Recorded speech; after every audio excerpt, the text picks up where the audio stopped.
Anda hanya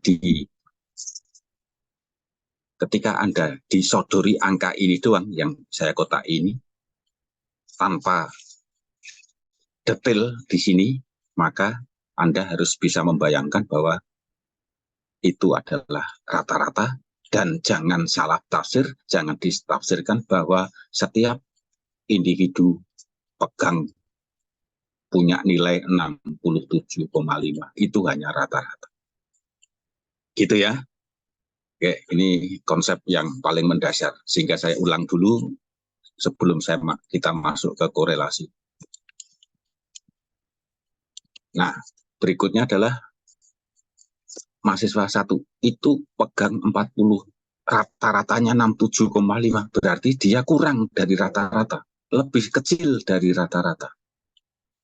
Ini juga lebih kecil dari rata-rata. Ini lebih besar, ini lebih besar.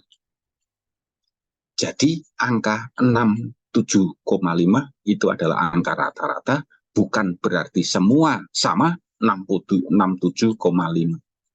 Ada yang lebih rendah, ada yang lebih tinggi. Nah, ini saya bikin kolom di sebelah kanannya. Ini minus di bawah rata-rata. Nah, ini berarti dia di bawah rata-rata. Berapa selisihnya? Minus, berarti dia di bawah rata-rata, minus 27,5. Oke, biar gampang saja saya kasih, saya copy ke bawah. Ini juga tandanya minus, berarti mahasiswa kedua memegang uang 50 itu masih lebih rendah dari rata-ratanya. Berikutnya, mahasiswa nomor 3, oke, dia pegang 100, realnya berarti dia sudah lebih tinggi dari rata-rata.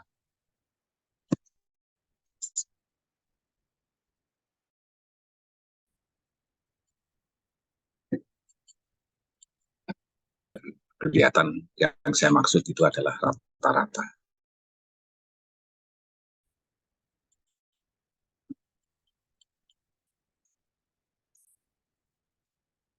Oke, ini adalah selisih antara nilai sesungguhnya, nilai B3 rata-rata. Ada yang plus, ada yang minus. Maka ini kalau dijumlah akan sama dengan 0. Yakin? Yang minus kalau dijumlah dengan yang plus, maka ini akan sama dengan 0.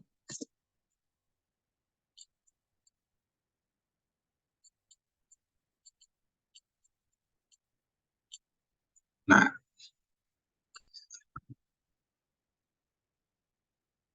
jadi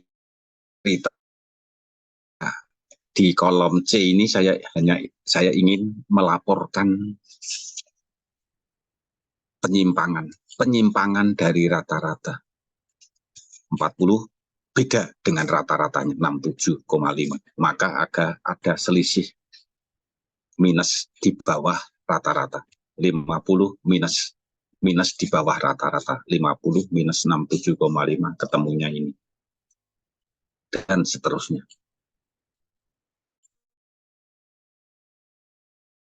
Maksud saya begini, ketika kita melaporkan penyimpangan, oke, kalau dijumlahkan sama dengan 0, oke, berarti tidak ada penyimpangan dong. Ya, keliru. Karena ini ada penyimpangannya minus dan penyimpangannya plus. Ini kalau dijumlah sama dengan 0.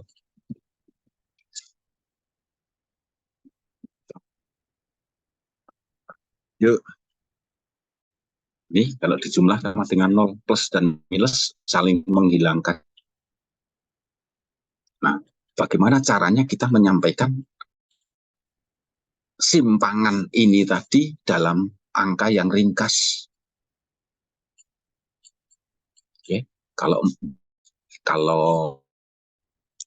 mahasiswanya 4, masih bisa disebut, masih bisa di absen. Mahasiswa pertama kurang 27,5. Mahasiswa kedua kurang dari rata-rata 17,5. Mahasiswa ketiga lebih dari rata-rata 32,5. Ceritanya sama, bagaimana kita melaporkan satu set data dengan angka yang lebih efisien. Tadi ngomong soal rata-rata, ini sekarang kita mau ngomong soal penyimpangan. Nah, cara melaporkan penyimpangan tidak lewat kolom C, melainkan ini dikuadratkan dulu. Oke, kalau kuadrat itu kan plus sama minus kan akan jadi positif semua gitu loh, maksud saya. Nyambung ya, ini jangan risau soal hitungannya, yang penting konsepnya dulu, ceritanya nyambung dulu. Mahasiswa seringnya hanya terpaku pada hitung-hitungan, nggak tahu artinya angkanya untuk apa kalau sudah ketemu itu. Oke, Anda sudah memutuskan untuk milih online, ya resikonya seperti ini. Oke, bisa ngelihat, tapi nggak bisa ngikuti, itu juga hati-hati. Punya rekamannya, kalau nggak tune in sejak awal, nggak mendengarkan sejak awal, kehilangan cerita. Gitu ya. Ini saya ulang, ini melaporkan, ini menjadi yang merah ini. Sekarang persoalan kedua adalah bahwa angka rata-rata bukan berarti semuanya pegang 6,7,5. Pasti ada yang kurang, ada yang lebih, ada yang kurang, ada yang lebih, kalau dijumlah sama dengan 0. Nah, bagaimana kita melaporkan penyimpangan? Kalau jumlahnya 0, rata-ratanya pun akan sama dengan 0. Ya, kalau saya lanjutkan ini dijumlah, ya ini dijumlah dibagi dengan 4, ya ketemunya 0. Maka kita tidak bisa melaporkan penyimpangannya 0, akan misleading. Maka cara melaporkannya lewat ini caranya. Ini dikuadratkan dulu supaya tanda minusnya hilang. Ini saya copy aja ya ke bawah.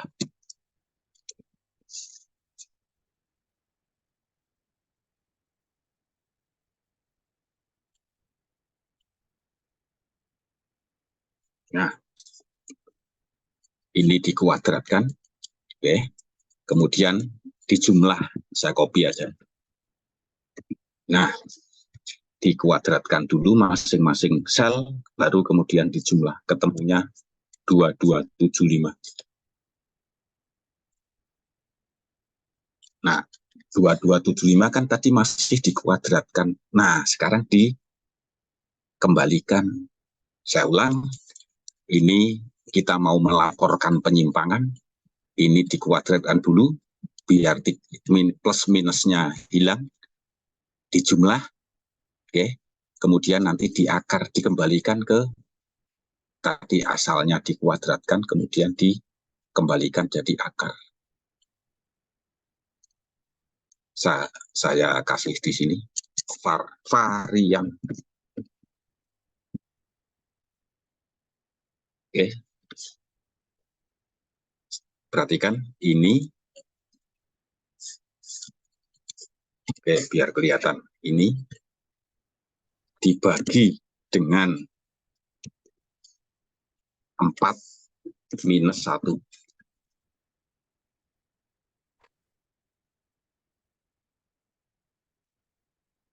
Saya ulang, supaya minusnya hilang, ini dikuadratkan dulu.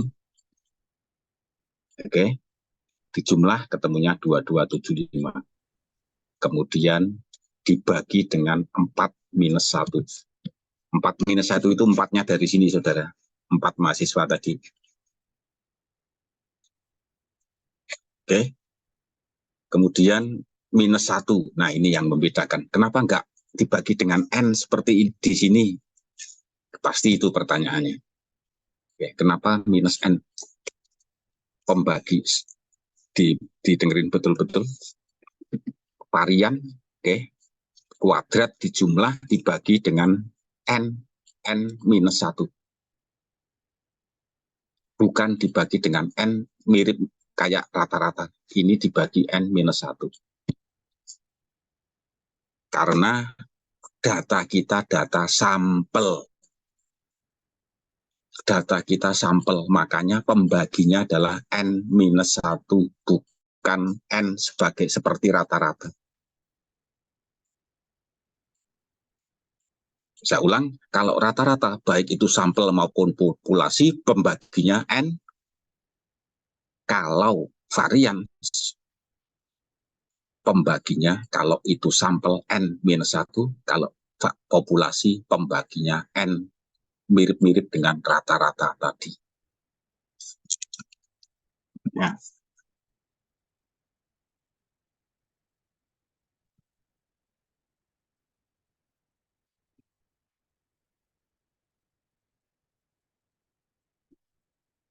Next, dari varian di statistik 1, kalau sudah sampai, kalau belum ya ini kita belajar sekalian statistik. Standar deviasi itu adalah akar dari varian. Ya, saya akar ya, ini saya akar.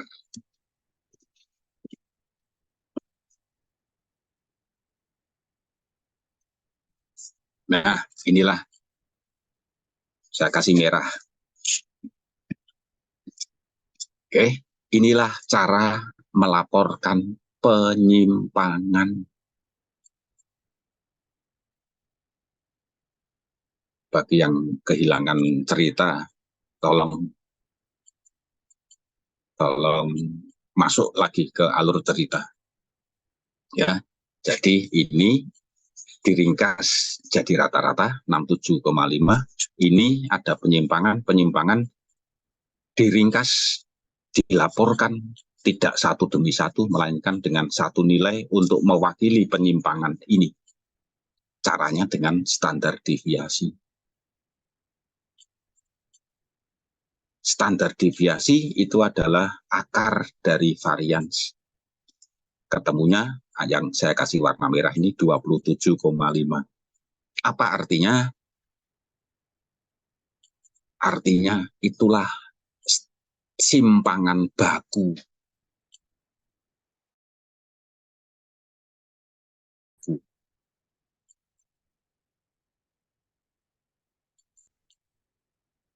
Nah, dalam kalimat sederhana, saya ulang dulu, ini kan akar, pangkat setengah ini kan akar. Akar, kalau di akar itu ada plus, ada minus. Ingat, kalau kita mengakar, akar pangkat 2, itu berarti pengertiannya ada plus, ada minus. Maka 27,5 ini bisa diartikan minus kalau itu kurang dari rata-rata, itu bisa diartikan plus kalau itu lebih dari rata-rata. Nah, dengan kalimat yang sederhana, simpangan baku uang saku mahasiswa itu kalau kurangnya 27,5, kalau ada mahasiswa yang lebihnya 27,5.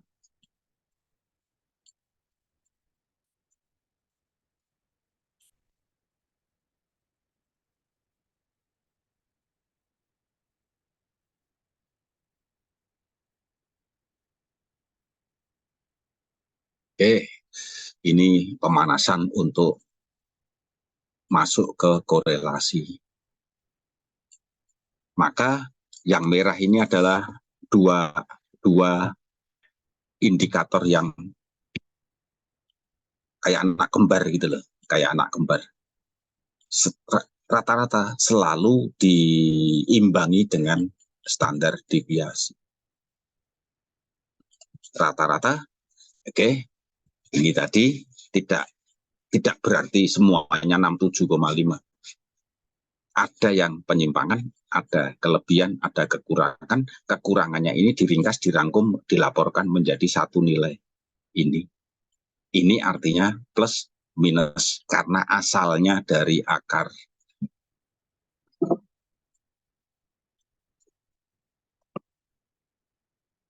Dari akar varians. Oke, sampai di sini itu kuliah statistik sebetulnya. Oke. Karena Anda sedang ngambil statistik, maka saya buka dulu ini sebelum kita masuk ke korelasi. Oke, mau difoto boleh, mau direkam silahkan. Yang penting Anda tahu jalan ceritanya. Jangan hanya mahir ngitung, tapi tidak tahu artinya, tidak tahu kegunaannya untuk apa.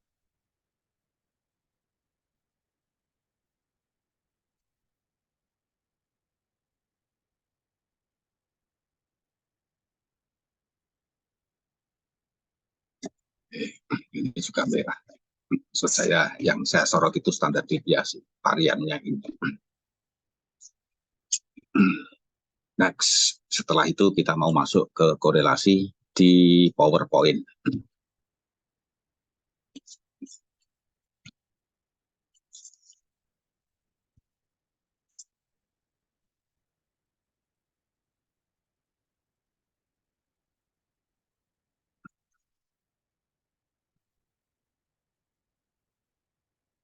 Ini tidak dikoreksi sendiri, ini juga enggak. Oke, kita mulai dari konsep, mengingatkan aja minggu lalu sudah. Oke, korelasi itu hubungan probabilistik. Oke, dua variabel punya hubungan korelasional itu berarti hubungan timbal balik. Tapi bukan berarti satu mempengaruhi yang satunya, satunya bukan tidak mempengaruhi satunya. Hubungan tadi hubungan timbal balik, tapi bukan hubungan sebab akibat. Maksud saya gitu. Sebab akibat berarti itu masuk ke golongan kedua, yaitu kausalitas. Oke, kalau sebab akibat tapi hanya searah, itu namanya fungsional. Korelasi ya hubungan, ada keterkaitan, tapi bukan hubungan yang saling mempengaruhi. Oke, saya ambil contoh kemarin apa nilai matematika dengan nilai pengantar ekonomi. Nilai pengantar ekonomi bukan disebabkan atau bukan dipengaruhi oleh nilai matematika. Memang ada hubungan, tapi bukan hubungan yang mempengaruhi. Hubungan yang saling mempengaruhi, bukan. Gitu ya, itu mengingatkan kembali. Kemudian saya mau ngajak ke perhitungan. Menghitung korelasi. Oke, ini sudah.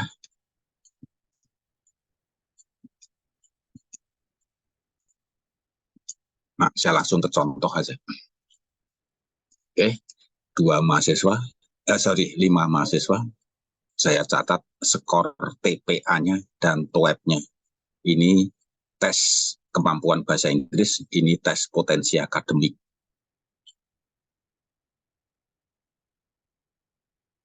Secara logika,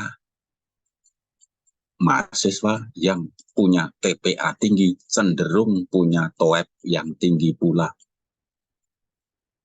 Logikanya dipakai. Oke. Kalau itu punya hubungan, baru dihitung korelasinya. Jangan dibalik. Logikanya dipakai dulu, logis dulu, baru dihitung korelasinya.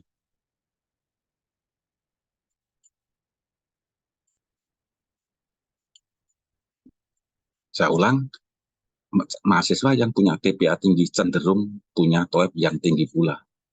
Tapi bukan berarti TPA mempengaruhi TOEP. TOEP tidak, jangan diartikan TOEP mempengaruhi TPA. Dua-duanya punya hubungan korelasional.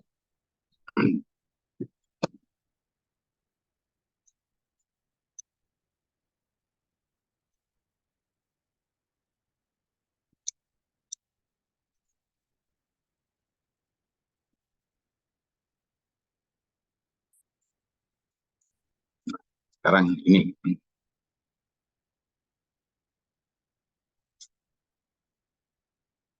korelasi adalah metode statistik untuk mengidentifikasi hubungan timbal balik satu variabel dengan satu variabel lain. Sepasang, tidak bisa lebih dari dua.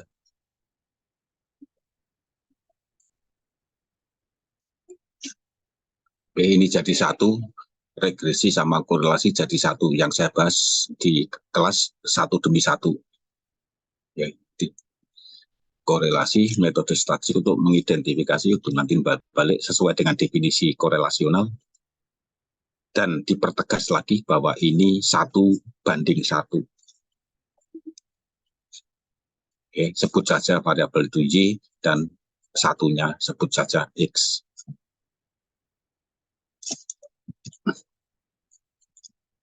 Nah, Y-nya ini boleh, XY-nya ini juga boleh. Pokoknya ketika ini Y, maka satunya X, satunya otomatis Y. Biar gampang begitu. Ya. Nah, ini rambu-rambunya. Korelasi itu merentang dari -1 sampai +1. Anda diminta menghitung korelasi, kalau hasilnya keluar dari batas yang saya sorot itu berarti nggak usah dikoreksi, pasti salah. Lihat kursor saya ini nggak ada tanda sama dengan ya. Oke, ini juga tidak ada tanda sama dengan. Kalau sama dengan 1, untuk Anda ketahui aja, kalau ini sama dengan 1 berarti hubungannya menjadi hubungan deterministik.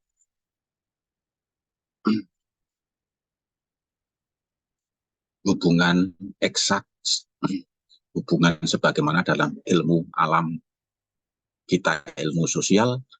Oke, nilai korelasinya tidak akan sama dengan 1. Makanya ini saya kasih lebih kecil, tapi tidak ada tanda sama dengannya.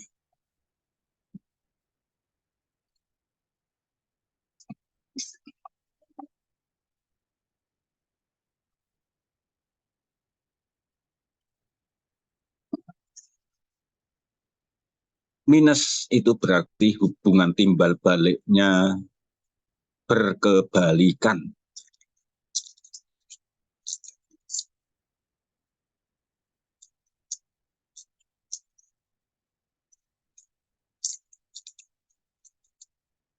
Berkebalikan.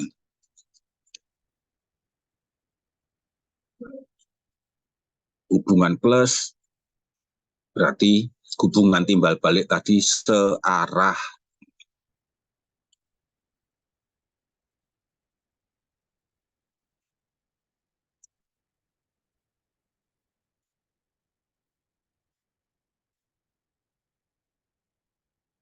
Semakin mendekati 0, berarti korelasinya semakin lemah.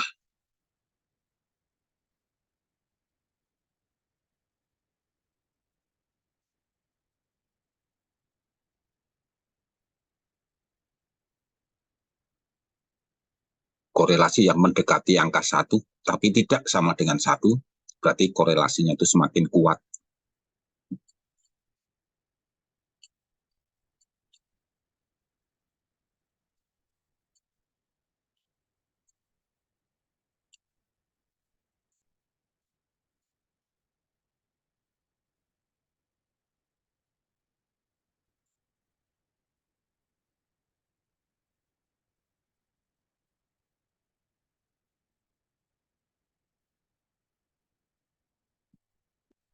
Nah, sekarang masuk ke perhitungan.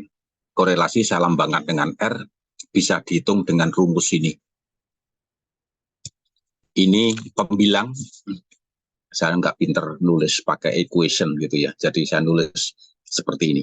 Yang saya sorot ini ditulis di atas sebagai pembilang, kemudian yang ini ditulis sebagai penyebut pangkat setengah, berarti mau pakai akar boleh, mau pakai tanda pangkat setengah boleh. Ini pembilang, yang saya sorot ini adalah penyebut.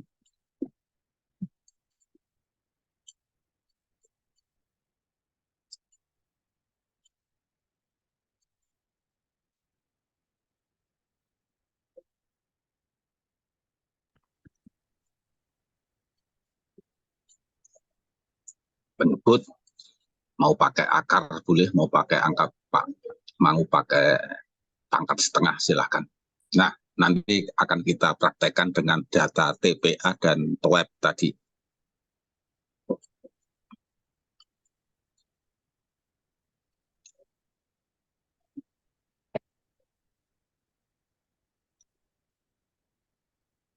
Oke, sekarang di bawahnya, di tabel ini, Y ini sebagai TPA tadi. X-nya biar nyambung dengan notasi XY ini ya, X-nya adalah yang TOEP.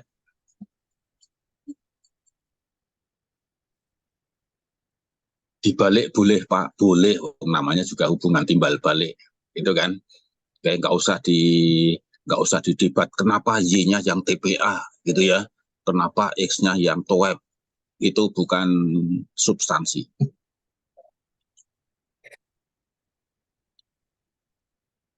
Oke, notasinya masih notasi besar, perhatikan. Padahal rumusnya mintanya notasi kecil, nanti saya jelaskan.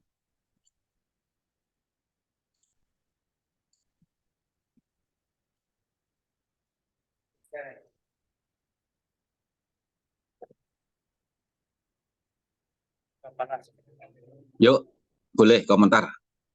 Kalau malu komentar pakai chat juga boleh, pakai room chat.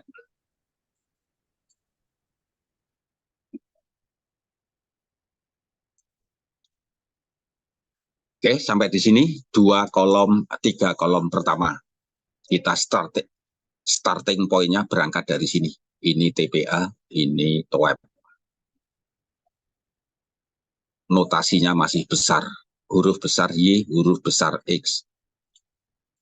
Padahal rumusnya minta Y kecil, X kecil. Nah, inilah Y kecil. Bisa melihat Y kecil itu adalah selisih dari rata-ratanya. 500, betul? Ini jumlahnya 2750, rata-ratanya 550. Maka minus 50 itu kalau ditelusur asalnya dari mana? Dari 500 minus 550. Bisa melihat? Ya, itu yang dimaksud dengan Y kecil.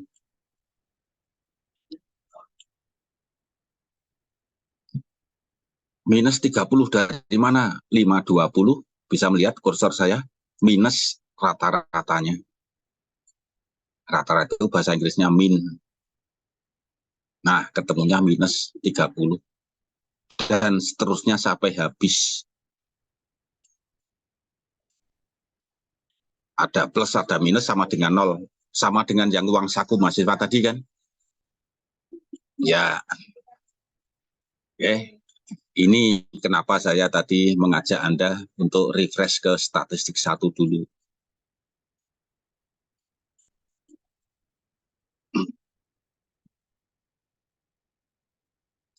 Sampai di sini ngikuti, mengubah dari Y besar menjadi huruf Y kecil.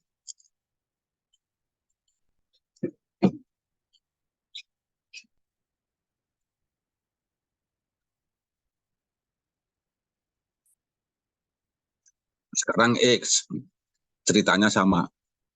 X huruf besar, rumusnya minta X kecil, maka harus diubah dulu menjadi huruf X kecil. Apa itu X kecil? Adalah simpangan selisih dari X kepada rata-ratanya. Jadi minus 17 itu dari mana? Dari 440. Lihat kursor saya, minus 457 ketemunya ini.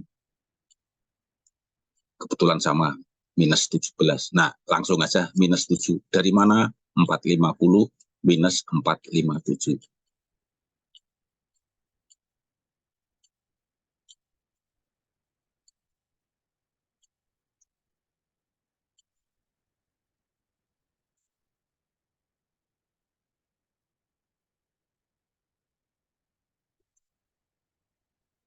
Nah, X kecil di jumlah juga karena ada plus ada minus, jumlahnya akan sama dengan 0. Oke, Anda kalau menghitung rata-rata, kemudian simpangannya dihitung juga, ketemunya nggak sama dengan 0, pasti salah.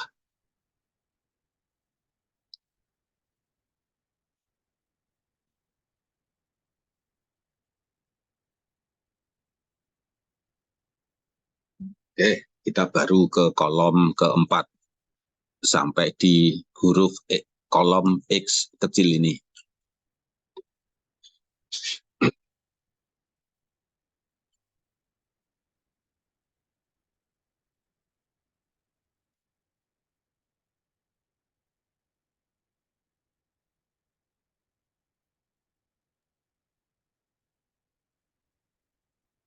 Lanjut, kita lihat rumus kembali. Mintanya adalah sigma X, hurufnya kecil. Saya ngomong sedang ada di pembilangnya dulu. Ini ya, kita ada di pembilangnya. Mintanya apa?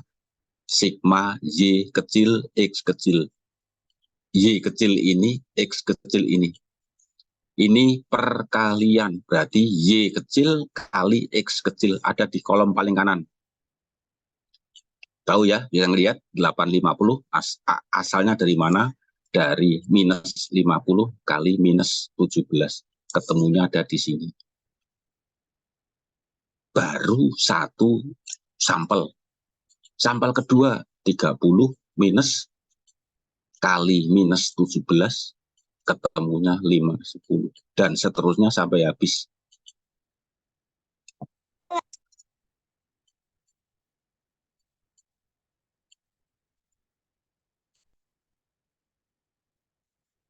Yang nonton aja pusing gimana yang bikin ini. Ya. Makanya Anda tinggal nonton gitu ya. Saya bikin slide ini juga mencoba satu demi satu. Makanya akan lebih enak belajarnya kalau Anda bikin Excel sendiri, kemudian satu demi satu Anda cari. Itu cara belajarnya. Sampai di sini diikuti, jumlahnya 3050. Ini tadi sebagai pembilang ini tadi. Kita baru sampai di sini.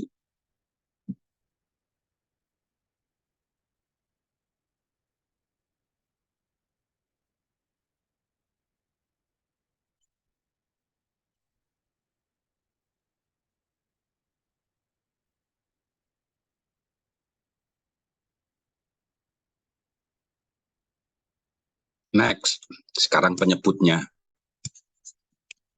Dia minta apa? Y kuadrat jumlah. Y kecil ini harus dikuadratkan dulu.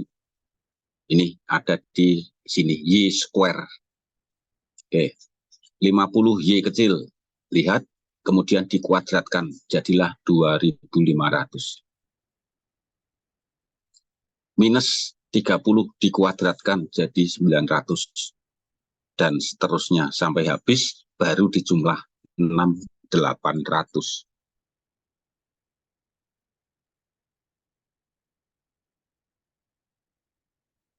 Jadi yang saya sorot ini nanti diisi dengan angka 6800. Betul?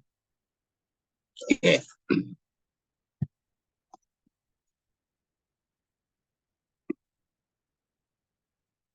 Kalian penyebutnya X kecil kuadrat sigma, atau dibaca sigma X kecil kuadrat. X kecilnya dikuadratkan dulu, caranya begitu. Ini X kecil minus 17 dikuadratkan jadi 289. X kecil kebetulan sama, 17 dikuadratkan jadi di kolom ini. Minus 7 dikuadratkan di sini. Sampai habis baru dijumlah.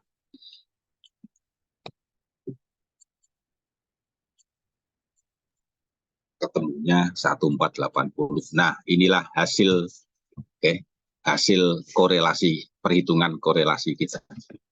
Pembilang ini penyebutnya ini kali atau titik kali 1480 di sini masih di akar, jangan lupa ini pangkat setengah. Penyebutnya ini kali ini di akar dulu sebagai pembagi 305, ketemunya ini. Nah, sudah tenang kalau gini, tidak keluar batas dari ini kan, ya, tidak keluar dari batas antara -1 sampai 1.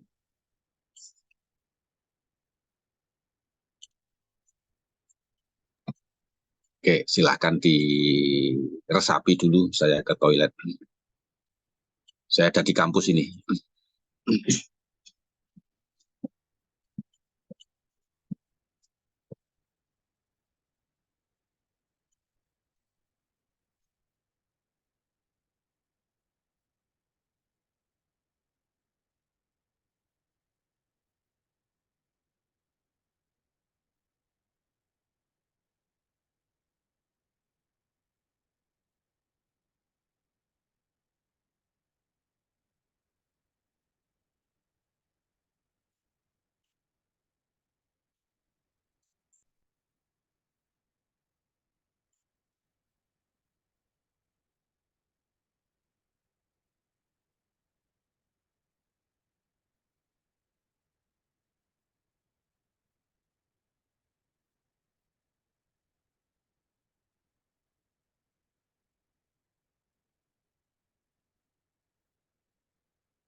Korelasinya 0,96 mendekati 1 plus, berarti korelasinya kuat, derajat korelasinya erat.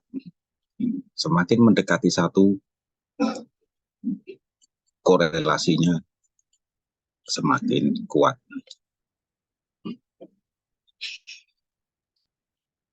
Bapak izin bertanya. Silakan. Untuk yang X kecil, Y sama X kecil itu, penjumlahan dari Y sama X kecil itu hasilnya harus selalu 0 ya Pak, biar benar. Yang ini, kursor saya ini. Iya, itu kan di sumnya tuh 0 kan dua-duanya Ya, itu. betul. Kalau misalnya hasilnya nggak 0 berarti belum benar gitu Pak perhitungannya. Persis. Atau gimana? Persis. Jadi kalau Anda punya satu set data, kemudian Anda cari rata-ratanya, simpangan rata-rata ini, simpangan ini ada plus ada minus, maka ketemunya harus sama dengan 0. Oh baik Pak. Oke, kalau nggak ketemu dengan nol, berarti salah ngitungnya di sini atau salah ngitungnya di rata-rata. Hmm, hmm.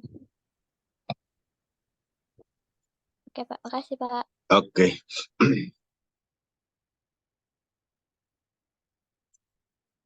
Nah, kalau kuliah di MIPA itu suruh membuktikan.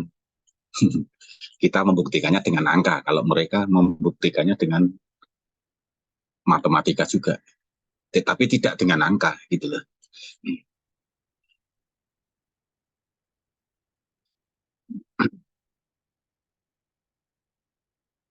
Oke, ini saya mengingatkan lagi, kita sedang bicara korelasi sampai di perhitungan. Masih panjang ini, masih 3 step lagi.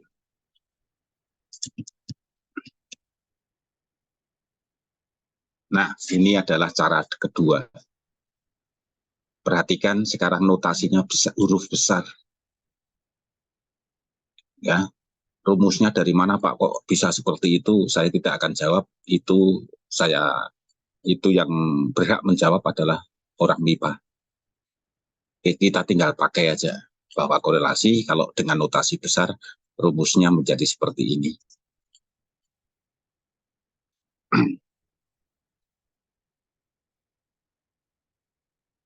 Sigma XY huruf besar ya, saya sedang ada di slide ini.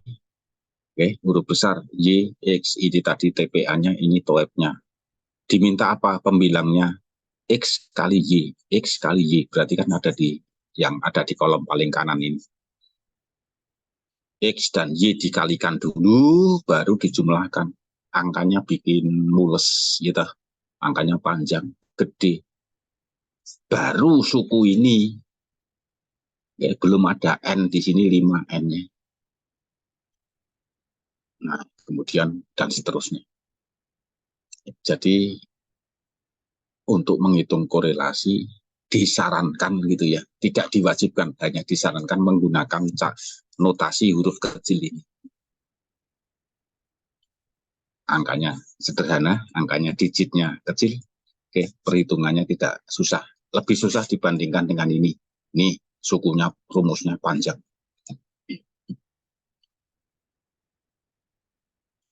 Tugas saya untuk menunjukkan bahwa ini notasi besar, rumusnya begini, notasi huruf kecil, rumusnya begini. Nah, ini kalau dioperasikan ketemunya juga sama. Nanti ya udah, kalau Anda curious gitu ya, Anda penasaran, silakan hitung sendiri. Notasi besar dimasukkan nilainya, ketemunya akan sama dengan ini 0,96.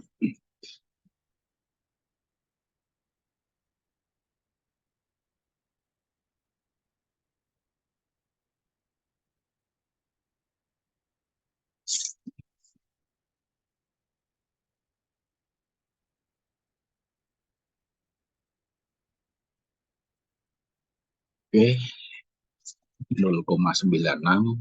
Oke, derajat atau tingkat korelasinya kuat mendekati 1 antara tadi apa Y-nya TPA, tadi apa X-nya TOEP. Jadi jangan hanya berhenti di X dan Y, tapi uraikan, kembalikan ke pokok masalahnya.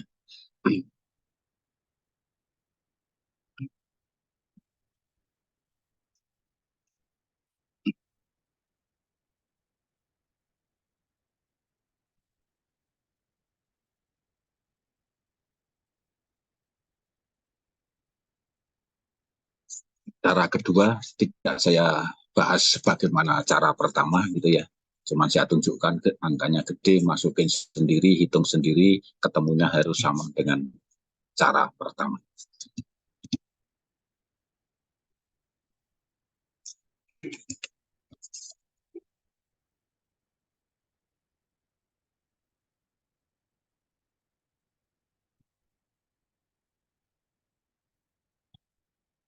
Nah, kalau di statistik 1, korelasi dibahas sampai R ketemu berapa, selesai.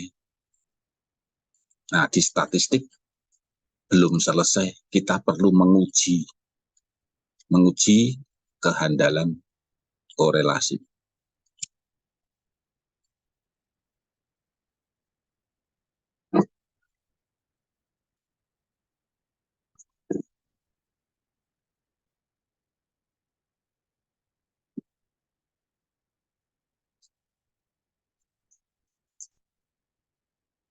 Oke, menguji kehandalan. Nanti saya jelaskan apa yang dimaksud dengan handal. Langkah pertama, tetapkan hipotesis nol. Ini H. Ini dibaca sebagai hipotesis nol.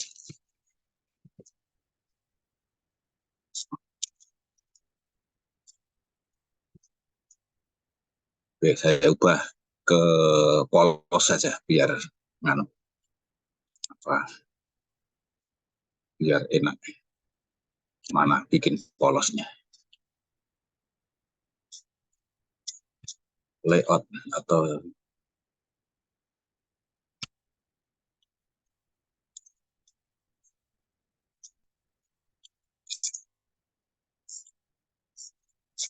saya bikin namanya saya.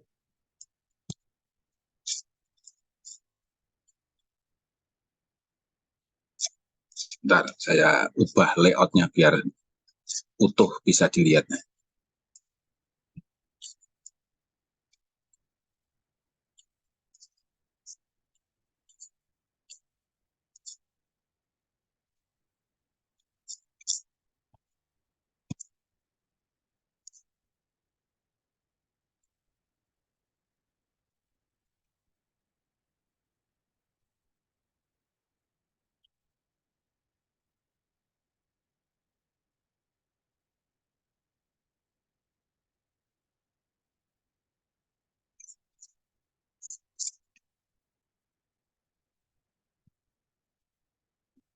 Nah, ini saya bikin yang polos saja. Oke, saya ulangi tahap-tahap pengujian koefisien korelasi. Langkah pertama, tetapkan hipotesis nol. Berbunyi korelasi sama dengan nol. Oke, jadi ini dugaan awalnya bahwa tidak ada korelasi. Betul. Stepnya begitu, prosedurnya. Jadi dianggap tidak ada korelasi sebelum nanti diuji. Ini kan kita sedang ngomong kehandalan korelasi. Dianggap bahwa korelasi antara TPA dan TOEP tadi dianggap tidak ada korelasi.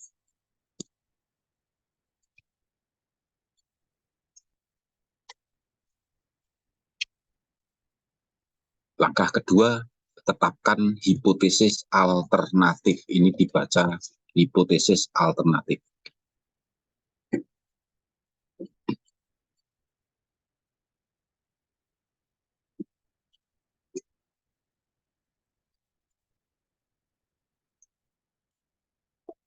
Yang berbunyi bahwa korelasinya tidak sama dengan nol. Ada korelasi.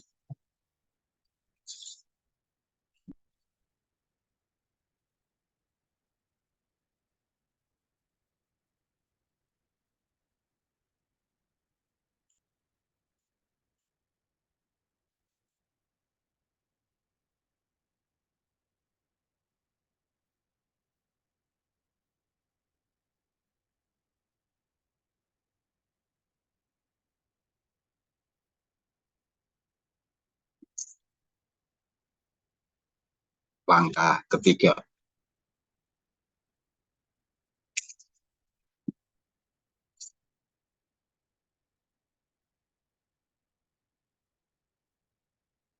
tetapkan batas nilai atau nilai kritis kapan hipotesis nol tadi diterima atau tidak diterima. Itu maksudnya nilai kritis.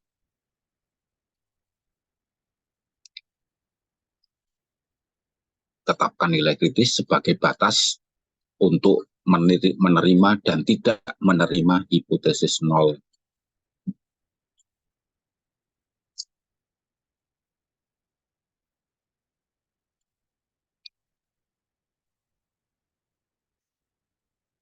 Nilai kritisnya dari mana? Didapat dari tabel T.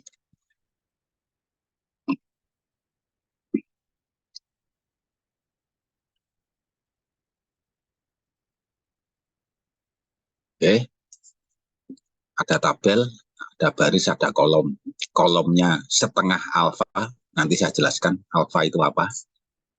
Barisnya N-1, N adalah jumlah data.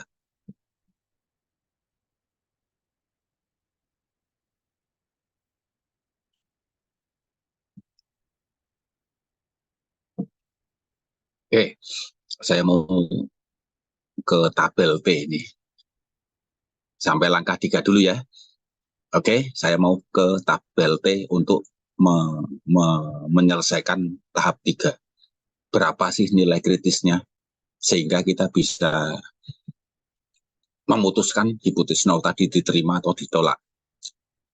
Hipotesis nol ditolak berarti kita menerima hipotesis alternatif. Karena hipotesisnya hanya ada 2. Oke, lanjut. Saya kenalkan Anda dengan tabel P.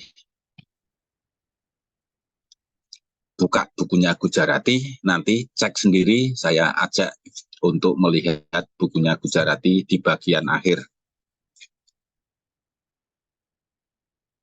Sebentar.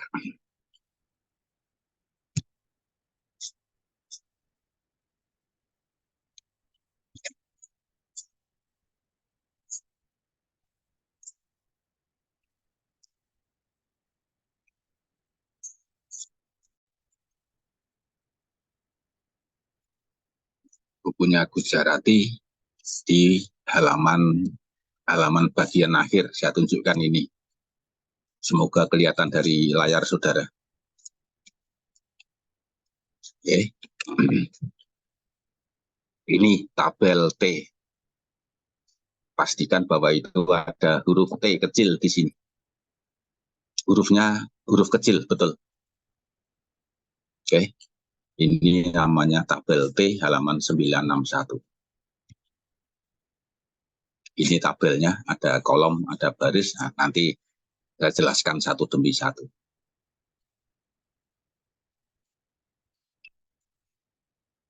Di PowerPoint tadi, ini langkah ketiga, tentukan nilai kritis. Batas di mana kita bisa mengambil kesimpulan hipotesis nol diterima atau tidak diterima. Berapa nilai kritis itu diperoleh dari tabel T. Ini sedang kita buka tabel T-nya. Kolom setengah alfa, gitu kan?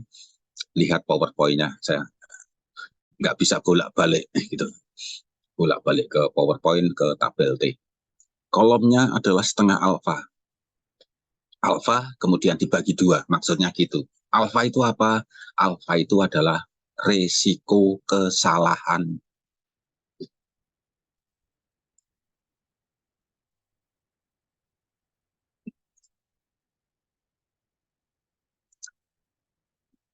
Alfa adalah resiko kesalahan. Anda mau mentolerir berapa persen kesalahannya? 1% boleh, 5% silahkan, 10% juga tidak dilarang.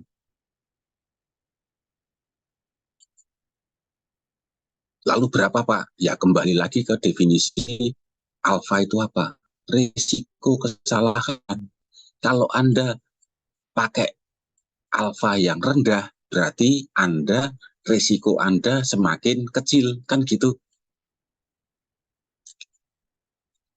Anda pakai alfa yang lebih besar, berarti risiko kesalahan Anda juga lebih besar. Risiko kesalahan atau alfa tadi tidak sama dengan 0. Sekecil-kecilnya alfa tidak sama dengan 0. Kalau alfa 0 berarti kan tidak ada kesalahan. Di dalam ilmu sosial pasti ada kesalahan, pasti ada perbedaan, pasti ada selisih, pasti ada mismatch. Oke, itu alfa. Jadi nggak usah tanya nanti, Pak, pakai alfa berapa? Terserah masing-masing. Seberapa besar Anda mentolerir kesalahan. Semakin besar alfa, berarti Anda mentolerir kesalahan yang lebih besar. Anda pakai alfa yang lebih kecil, berarti Anda mentolerir kesalahan lebih kecil. Sekecil-kecil Anda yang pilih, Anda pilih alfa, tidak sama dengan 0. Nah, untuk contoh aja, saya mau pakai alfa 5%. Kesalahan yang saya tolerir hanya 5%. Dari 100, 5 yang kececer.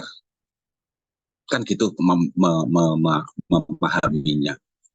Dari 100 mahasiswa, 5 yang nilainya jelek. Dari 100 mahasiswa, 5 yang kececer. Itu namanya risiko 5%. 5% kan 5 banding 100, ya toh? Dari 100 mahasiswa, ada 5 yang bermasalah misalnya. Dari 100 produksi motor, 5 yang karatan misalnya. Ya, itu risiko kesalahan. Makna dari 5%. Nah, ya, dipahami dulu sebelum kita memutuskan alfa berapa yang kita pakai.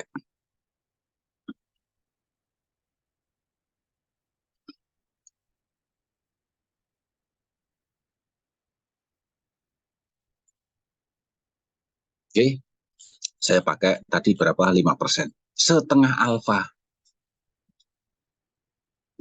Kenapa dibagi 2? Kenapa setengah? Ada setengahnya. Gini, kesalahan itu dibagi 2, alfa itu dibagi 2. Kesalahan karena terlalu sedikit, underestimate, oke, separuh alfa untuk mewadahi, untuk mengakomodasi underestimate, dan setengahnya lagi untuk mewadahi overestimate.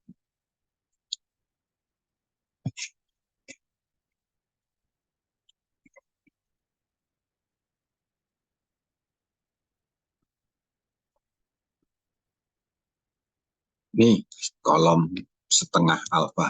Oke, saya sorot nih. Alfanya udah tahu ya, alfa risiko kesalahan. Pilih sendiri berapa yang Anda tolerir kesalahan itu, kemudian dibagi 2. Dibagi 2 untuk yang terlalu kecil atau underestimate gitu ya. Kemudian setengah alfanya untuk mengcover yang overestimate, yang kegedean, terlalu gede.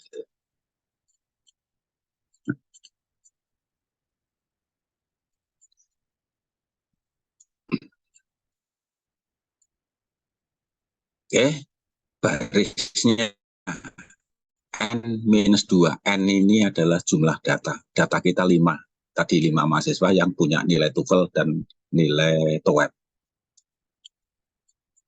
Oke, saya balik ke bukunya Gujarati.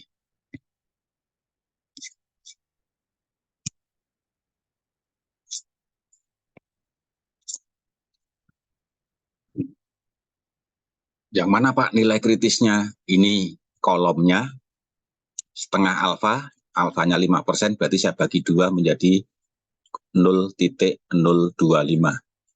Nyambung? Kolom setengah alfa. Barisnya N-2.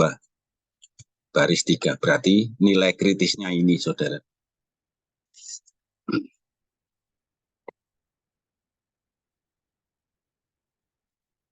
3,182.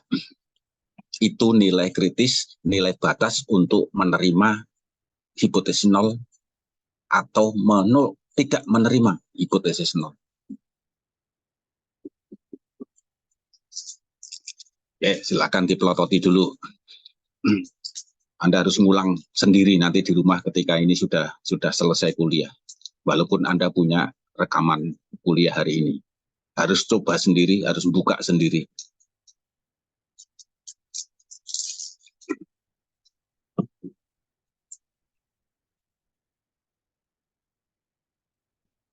3,182. Oke. Balik ke PowerPoint.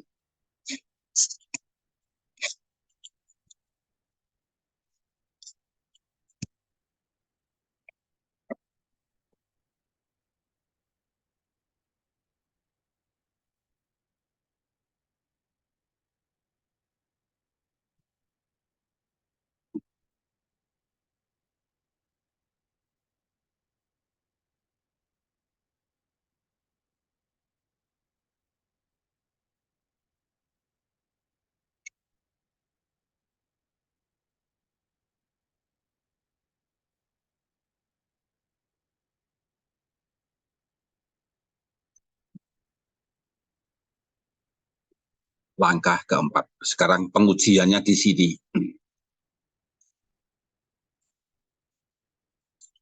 Pengujiannya adalah R-nya 0,96 tadi, hasil hitungan korelasi tadi di atas. Akar kali akar N-2, N-nya jumlah data, dibagi dengan akar kurung dalam kurung 1 minus R kuadrat. R-nya 0,96 hitungan kita tadi. Nah, ini tadi. Nah, tinggal masukin R-nya 0,96, N-nya 5, ini masukin 0,9.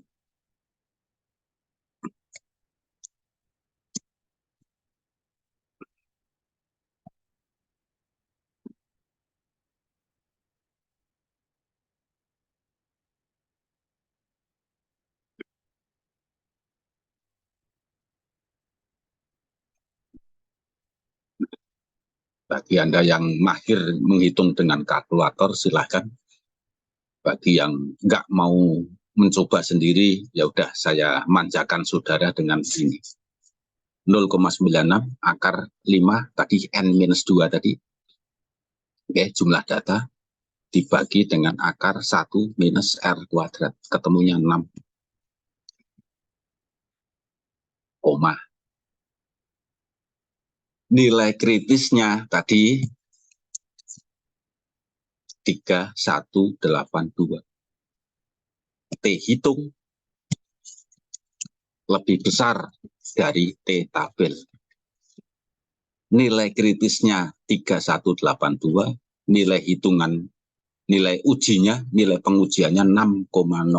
Berarti nilai pengujian lebih gede daripada nilai kritis. Artinya apa? Hipotesis 0 tidak diterima. Yang diterima hipotesis alternatif.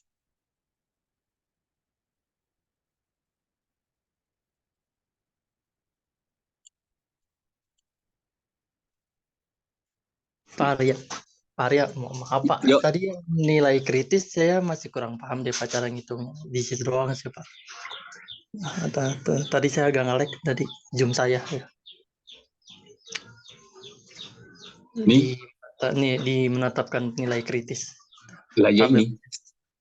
Tabel T, buka tabel T. Oke. Kolom alfa, alfanya tentukan berapa persen. Oke. Masuk harus ngulang lagi. Alfanya tadi apa? Alfa resiko kesalahan. Ya, dibagi 2 untuk yang underestimate, terlalu kecil, terlalu rendah, dan separuhnya untuk mengcover yang terlalu tinggi. Makanya buka tabel T di bukunya Gujarati, barisnya N-2, N-nya adalah 5. Contoh kita, jangan hafalan. Oke, ketemunya ini tadi.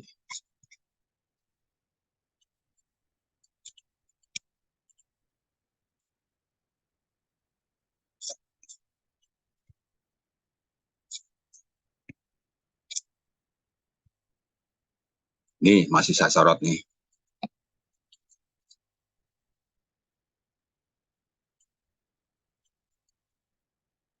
Ya, itu resiko kalau online kuliahnya.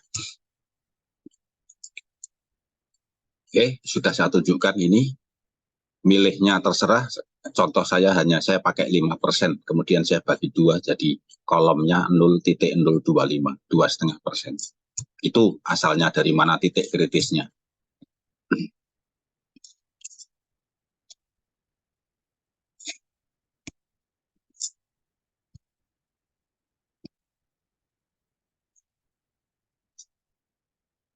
Kita ada di langkah keempat ini. Menguji korelasi. Hasil pengujiannya 0,6, nilai kritisnya 3,1. Nilai pengujian melampaui nilai kritis. Hati-hati. Kesimpulannya atau artinya apa? Artinya hipotesis 0 tidak diterima, yang diterima hipotesis alternatif.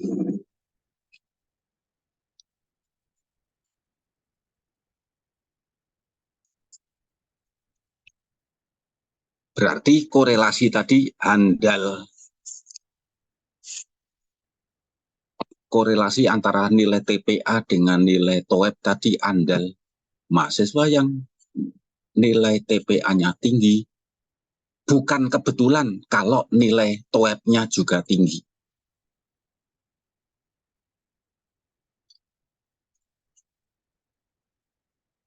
Oke, korelasinya tinggi, 0,96, diuji melewati atau lolos nilai kritis. Jadi, so what ini, jadi apa kesimpulannya? Atau jadi apa maknanya? Maknanya kita sedang bicara korelasi nilai TOEP dengan nilai TPA, ditemukan korelasinya positif, gitu kan? Skornya 0,9 mendekati 1, berarti itu kuat, korelasinya positif, kemudian bukan sebuah kebetulan bahwa itu memang handal, bukan sebuah kebetulan nilai TPA yang tinggi cenderung punya nilai TOEP yang tinggi pula.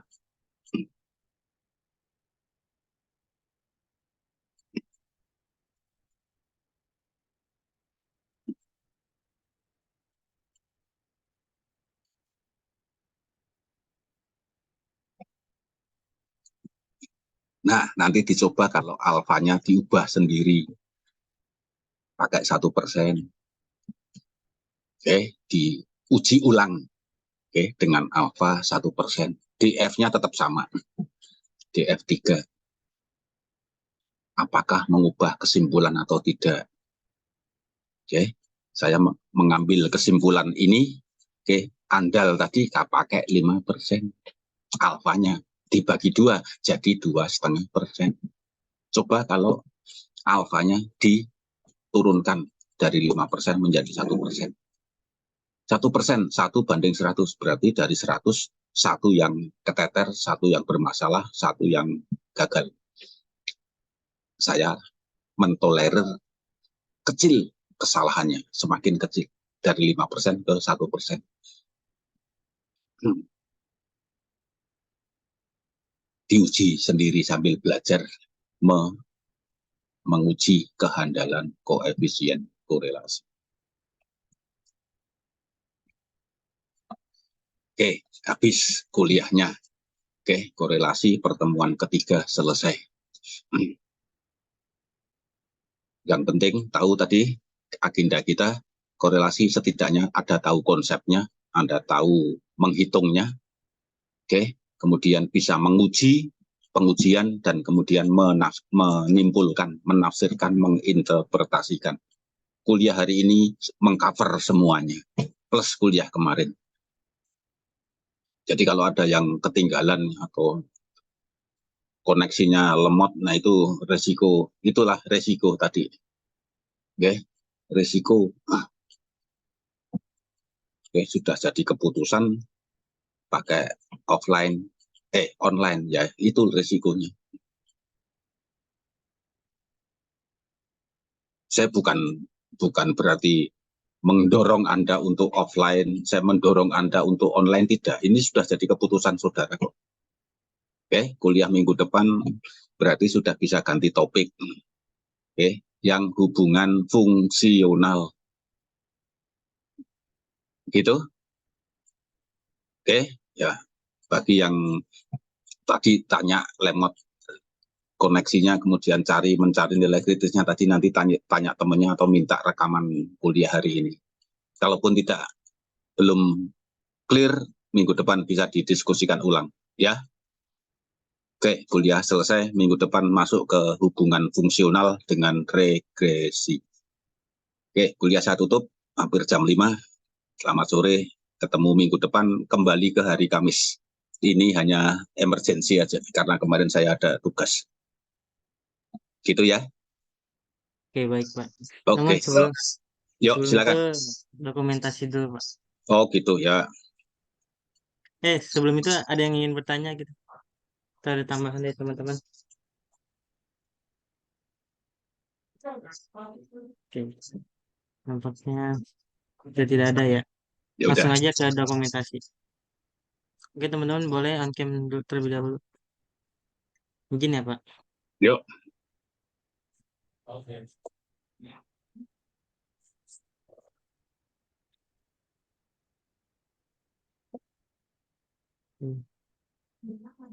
Saya hitung ya. 1, 2, 3. Oke. Selanjutnya 1, 2, 3. Selanjutnya lagi 1, 2, 3. Oke, terima kasih semuanya. Cukup. Terima Ya, kasih ya, Pak. saya off dulu. Baik, Pak.